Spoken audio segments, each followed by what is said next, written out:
Well armored and resplendent, the Knights deliver a fierce and destructive charge. And today, guys, we're back with a showdown between the Empire, who shall be led by Markus Wulfhart, and it looks like we're going to be facing off against the Bone Daddies, who shall be led by Arkin the Black on his evil cackling necromancer chariot. So as far as the build goes, here in the front line, it's going to be relatively kind of low tier in terms of our troop quality. It's going to be spearmen with shields. Now these guys are just such a solid anchor piece unit. They're very, very cheap. I think they cost like 375 or somewhere in the 400s. I can't quite remember off the top of my head, but nonetheless, they have 42 melee defense. They have a bonus first large, and they just hold the front line. And against Tomb Kings, yes, you can bring great swords, you can bring elite troops, and you will probably win the front line engagement against like skeleton warriors and skeleton spears and things like that. However, if you invest in greatswords and elite kind of frontline punch, what ends up happening is the constructs then just deal with your greatswords, and pretty much your big investment in heavy infantry has gone down the drain. As such, I think spearmen are the better choice. They hold, they have good melee defense. The anti-large is situationally useful against like some of the horseman units and the constructs. And yeah, really with the Empire, you want to win with your other tools, your Demogryph Knights, your Knights of the Blazing Sun, your cannons, your other missile units, etc., etc. For the leadership here, we do, of course, have the glorious Markus Wulfhart, and he's a pretty good choice. I think him and Karl Franz are probably two of the better choices. Franz is really good because he can go in there and just karate chop constructs and, pretty much anything. Franz is just a beast. He's a presence. He's very tough to deal with. Plus, Reichland Runefang is so good at buffing up Knights of the Blazing Sun and Demogryph Knights. However, in this case, I really do like to use Markus quite a bit as well.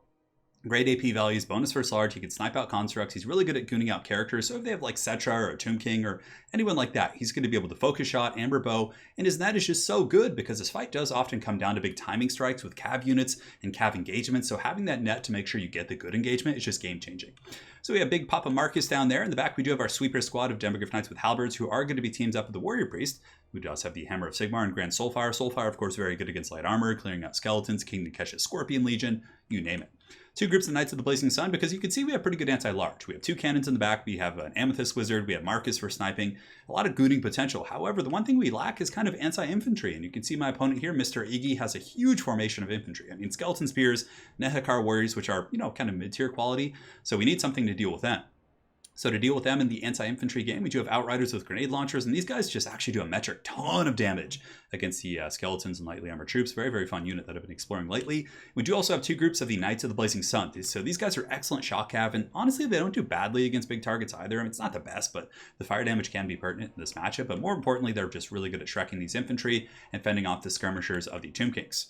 That's pretty much it. Two cannons. We do have Sigmar Suns in the middle and the Amethyst Wizard up in the sky. And for my opponent's army, he's got a big old kind of flanking position here of Necropolis Knights. So two of those with the Necrotect on a chariot to heal up the constructs. He's got Arkin with, Spirit Leech and Buna. Pretty standard. Buna is quite good against, Empire Knights and Cav. That's why I bring Knights of the Blazing Sun, because they have that, magic resist plus the fire damage makes him really, really ideal here. But yeah, solid stuff. It looks like he does also have Skeleton Horsemen and looks like Skeleton Horsemen and Car Horsemen on the flanks. I think it's probably the same thing on the other side as well. That's it. Yeah, aside from that, Skeleton Spears and Nehekar Warriors, Knights of the Blazing Sun are certainly going to have their work cut out for them, because I think with my cannons and my gooning potential, I do have the advantage as it pertains to kind of the mobile game, but when it comes to infantry, I could potentially be run over. So we're going to be going into the grenade launchers, and obviously his tool to deal with that is going to be Skeleton Horsemen. I just keep the Knights of the Blazing Sun nearby, and I should be relatively safe. So the first volley's coming in here, and it's going to be big old juicy damage. I mean, look at that. We take out a bunch of models, take them down to like 60% HP. Really, really good value. I mean, if I can get a couple more shots like that, these guys will pay for themselves. So seeing that the Skeleton Horsemen were coming in, I do a bit of a countercharge with Knights of the Blazing Sun. Get a little bit greedy there, but I will be pulling back, and none of these guys have great AP, so I should be okay on the Knights of the Blazing Sun.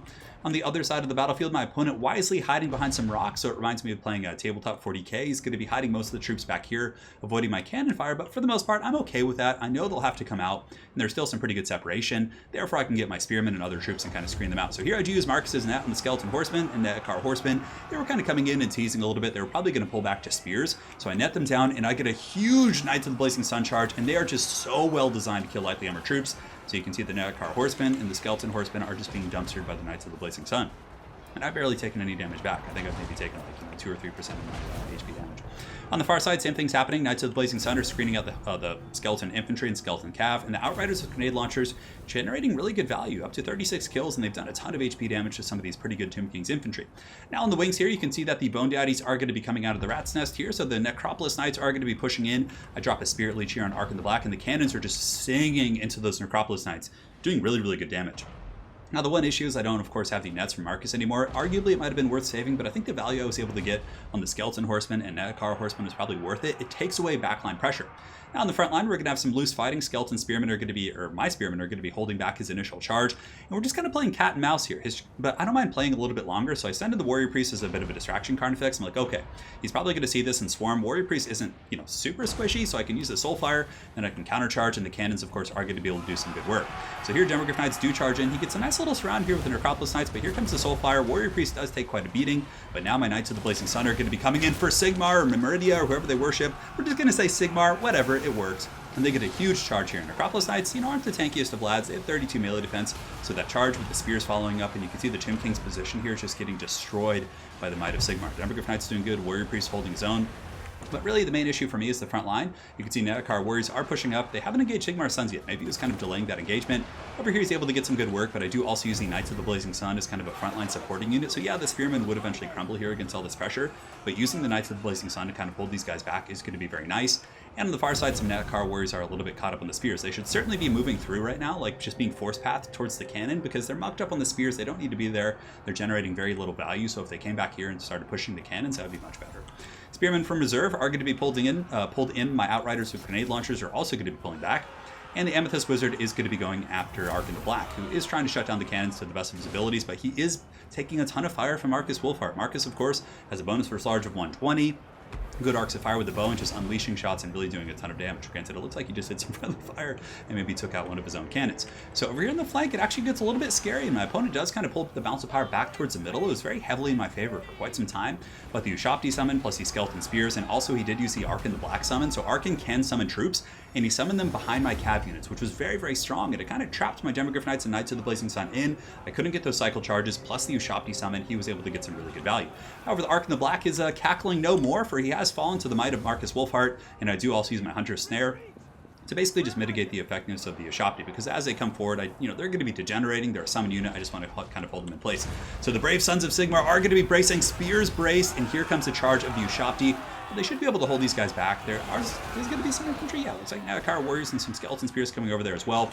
But Sigmar does not leave his sons alone here. The Warrior Priest is going to be charging in. His hammer's out. It's not Galmaraz, but you know what? It does what it can, and the Spearmen are going to be holding. Warrior Priest should provide a pretty good encouragement aura here. And also you can see Markus Wulfhart is going to be unleashing. I do not know where that arrow is going. Let's go ahead and track that bad boy. See, I think he's going to be going after the Necrotech. Look at that arc of fire. I mean, not bad, right? Not the most accurate, but it's still able to, I think, make some contact, or not that shot did, but he has been making pretty good contact. Soulfire Bombardment is going to be going down, doing some nice burst damage to these Netcar Warriors, and the Knights of the Blazing Sun have returned from rout, got a really nice charge into the back of those troops. Now, in the meantime, those Netcar Warriors were disengaged from this formation. They're going to be coming back here, trying to get on the cannons, but for the most part, the grenade launchers are just doing so much damage to these guys that they're probably not going to be long for this world, as they are disintegrating. That's going to be all she wrote. So man, Markus Wulfhart with his nets just doing a ton of work this game. He was able to really net down that cab charge initially. We got that good 2-for-1 value. Those Knights of the Blazing Sun killed a Skeleton Horseman plus a Netcar Horseman. That's 1,000 gold. The cannons were able to really just destroy Necropolis Knights. Like, man, they just got put down really bad. Yeah, so the cannons plus the net play for Markus I think was quite good. The sniping potential with Markus plus Focus Shot, Amber Bow, and Spirit Leech is really good. It's quite a strong combo. Now, Markus is a little bit susceptible to being gooned and overrun and things like that. So I think had there been some, carrying and other assets like that to really just kind of jump on my tools, could have been a little bit tricky, because I was very stretched thin as it pertains to kind of defending my lines. But yeah, I think this build's pretty good. I don't know, maybe I would cut one cannon just to have less to protect and get some more supporting elements, like some more, I don't know. It's hard to say. Seems like a pretty good build for sure. Markus and the Amethyst Wizard team up really well. The Warrior Priest plus the Demogryph Knights are good. Granted, they did get overrun and eventually, just kind of got, destroyed. I mean, even the Necropolis Knights didn't do well either, but I think they were mostly fighting like large entities. So that's one of the main reasons why they didn't get a lot of kills. But the grenade launchers were also MVPs, 113 kills. I think just bringing 1 is fine. Bringing 2 is a lot to protect. Tomb Kings are a really good faction to swarm with. They have all the cheap horsemen. Car horsemen are super cost effective. They're shielded. They can chase you down. They have carrion. It's pretty hard to protect your assets for sure. And against an Ushopti build, like if they come in with Ushopti Great Bows, I think you're going to be okay with double cannons plus Markus. He's really good at sniping Ushopti. Spirit Leeches can do well against him as well, and the cannons should be able to shut those guys down. So I feel like it's a well-rounded build. I think the one thing I might struggle with would be like a very, very kind of wide, aggressive build. Like, for example, if the Necropolis Knights were cut, I don't know, though. I do like that pick. I mean, getting the poison can be good. I guess it's hard on an open field map like that, where there's nowhere to hide when there's like dual cannons. Yeah, I think that was really one of the big factors. And of course, catching all the skirmisher cav early with the nets and my Knights of the Blazing Sun was pretty big, because had the mid game progressed and had those Knights of the Blazing Sun, or had those, Skeleton Horsemen and Nekar Horsemen been able to kind of weave through my lines, I had like one Spearman in the back defending my stuff. All my other stuff was kind of dedicated to the front line. So I think had there been a little bit more kind of sustained pressure from the Horsemen, it could have been really hard for me as well. So yeah, it wasn't a bad build by any stretch of the imagination. So well played to my opponent, Mr. Iggy. Hopefully you guys enjoyed this Empire vs. Tomb King showdown, and we will see you guys on the other side. Take care.